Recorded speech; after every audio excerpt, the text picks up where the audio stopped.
Hello friends, welcome to my YouTube channel once again.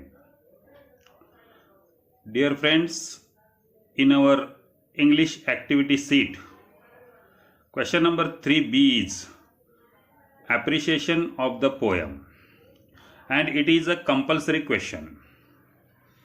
In this activity, there is a poem given in a activity sheet. A whole poem is given in a activity sheet.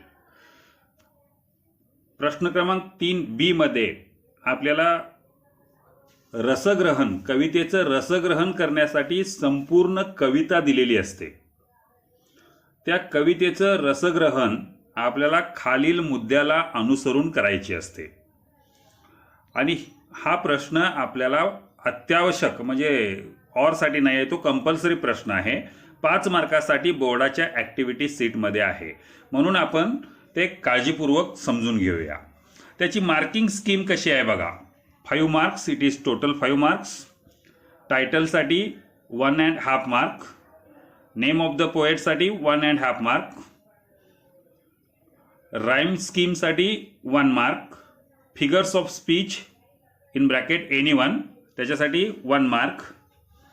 Theme और central idea in 2 or 3 lines यासाठी 2 marks. अशा पद्धतीने marking schemes दिलेली आहेत. आता कवितेचं रसग्रहण करत असताना पहिल्यांदा आपल्याला कविता काळजीपूर्वक वाचून समजून घ्यायची आहे.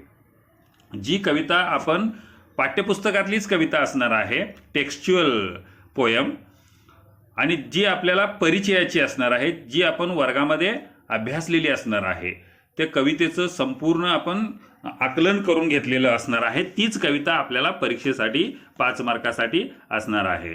आणि ज्या ठिकाणी आपल्याला जास्तीत जास्त गुण मिळवणं अगदी शक्य आहे. आता बघा याचं appreciation, how to do appreciation.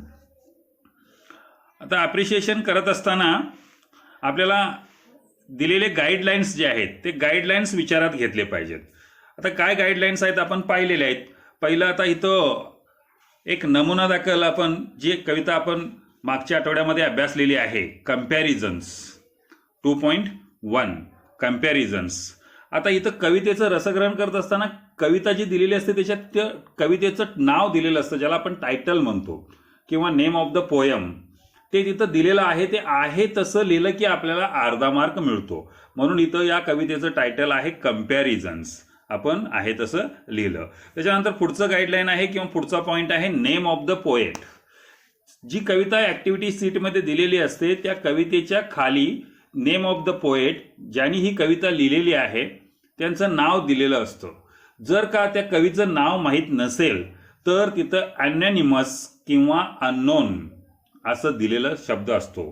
तो शब्द आहे तसा लिहायचा, अनॅनिमस किंवा अननोन. किंवा कवीचं जर नाव दिलं असेल तर त्या कवीचं नाव आहे तसं लिहिलं की आपल्याला अर्धा मार्क या ठिकाणी प्राप्त होतो. त्यानंतर पुढचा मुद्दा आहे राईम स्कीम. आता या कवितेमधल्या ज्या ओळी आहेत, आता राईम स्कीम कशी लिहायची आहे तर तुम्ही इयत्ता 8वीच्या वर्गामध्ये राईम स्कीम अभ्यासलेला आहात, तरीसुद्धा या ठिकाणी सांगतो, at the end of the every line there is a rhyming word. आता प्रत्येक कवितेच्या ओळींच्या शेवटी रायमिंग वर्ड्स असतात. ते रायमिंग वर्डची रचना कशी आहे, ती AABB आहे की ABCB आहे की ABAB आहे, हे आपण त्या कवितेच्या ओळींच्या शेवटच्या शब्दांचं निरीक्षण करून ठरवायचं आहे. काही वेळेला एखाद्या कवितेमध्ये जर तिथं राईम स्कीम नसेल, काही वेळेला काही कवी लोक ती फ्री व्हर्समध्ये लिहिलेली असतात. ती कविता जी असते ती फ्री व्हर्समध्ये, रायमिंग पेअर्स कवितेच्या ओळींच्या शेवटी नसतात. त्यावेळेला आपण लिहायचं आहे there is no rhyme scheme in this poem असं एक ओळ लिहायची, किंवा it is in a free verse style असं लिहायचं, ज्या ठिकाणी राईम स्कीम नसेल त्या ठिकाणी. आता या कवितेमधले सुरुवातीचे जे 6 स्टांजा आहेत त्याच्यामध्ये ABCB ही राईम स्कीम आहे. फक्त शेवटच्या काही कडव्यांच्या मध्ये इथं राईम स्कीम आपल्याला आढळून येत नाही किंवा ती दुसरीच राईम स्कीम आहे. त्यामुळे आपण सुरुवातीच्या कवितेचे जे बहुत करून जे पहिले 2-3 स्टांजा असतात त्यांच्यामध्ये काय राईम स्कीम आहे ते बघायचं. अगदी A1 प्रत्येक स्टांजा कवितेमध्ये जर 2-3 स्टांजा दिले असतील, त्याच्यातलं पहिलं स्टांजा वेगळं, दुसरं वेगळं, तिसरं वेगळं असं असेल, तर अशा वेळी तुम्ही पहिल्या स्टांजामध्ये जे, किंवा तुम्ही असंही लिहू शकता, in the first stanza there is a rhyme scheme, म्हणजे ABCB काय असेल ते. In the second stanza ABBC असं लिहू शकता. इथं या कम्पॅरिझन या कवितेमध्ये पहिले 6 जे स्टांजा आहेत त्यांच्यामध्ये AB ही राईम स्कीम आहे, म्हणून आपण त्याचाच उल्लेख केलेला आहे. ABCB अशा पद्धतीनं आपण राईम स्कीम उल्लेख केलेला आहे. नेक्स्ट पॉइंट आहे फिगर ऑफ स्पीच. आता या ठिकाणी कवीनं महत्त्वाचं म्हणजे जे फिगर ऑफ स्पीच, अलंकार ज्याला आपण म्हणतो, ते अलंकार सिमिली वापरलेला आहे. इथं त्यांनी तुलना केलेली आहे 2 वस्तूंच्या मध्ये, 2 प्राण्यांच्या मध्ये, 2 प्राणी, 2 वस्तू, 2 पक्षी, अशा वेगवेगळ्या गोष्टींची तुलना केलेली आहे आणि त्यांच्या गुणांची तुलना केलेली आहे. म्हणजे इथं आपल्याला सिमिली हे फिगर ऑफ स्पीच मेजरली आपल्याला दिसून येतो. म्हणून आपण एका शब्दामध्ये the figure of speech is simile किंवा नुसतं सिमिली असं त्या फिगर ऑफ स्पीचचं नाव लिहिलं तरी आपल्याला इथं 1 मार्क मिळतो. आणि त्याच्यातला शेवटचा पॉईंट जो आहे तो थीम किंवा सेंट्रल आयडिया जो 2 मार्कासाठी आहे ते बघा. तर साधारणपणे या ठिकाणी आपल्याला कवितेचा जो आशय आहे किंवा नेमकं कवीला या कवितेतनं काय सांगायचं आहे ते 2 ते 3 ओळींमध्ये किंवा 3 ते 4 वाक्यामध्ये लिहिला की आपल्याला तिथं 2 मार्क मिळतात. आता बघा इथं या कवितेची जी सेंट्रल आयडिया किंवा थीम आहे ती काय आहे? The poem celebrates the diversity in the universe. आता आपल्याला माहित आहे, आपण म्हणतो की विविधतेतून जग नटलेलं आहे, किंवा आपला भारत देशाच्या बाबतीत जर बोलायचं झालं तर विविधतेत एकता आहे असं आपण म्हणतो. तर संपूर्ण विश्वामध्येच आपल्याला विविधता आढळून येते, प्रत्येक गोष्टीमध्ये आपल्याला विविधता आढळून येते. एक गोष्ट दुसऱ्या गोष्टीपेक्षा भिन्न असते, एक गोष्ट दुसऱ्या गोष्टीच्या विरुद्ध असते. म्हणून इथं कवी म्हणतायत the poem celebrates the diversity in the universe. एवढंच नव्हे तर the poem also reminds us that all sorts of people and things are needed to make our world beautiful. एवढंच नव्हे तर इथं संपूर्ण या जगामधले प्रत्येक लोक आणि प्रत्येक गोष्टी, हे संपूर्ण जे जग आहे ते जग अधिक सुंदर बनवण्याचा प्रयत्न हे करत असतात किंवा नेहमी आपल्याला त्यांच्याकडनं होत असताना दिसून येतो.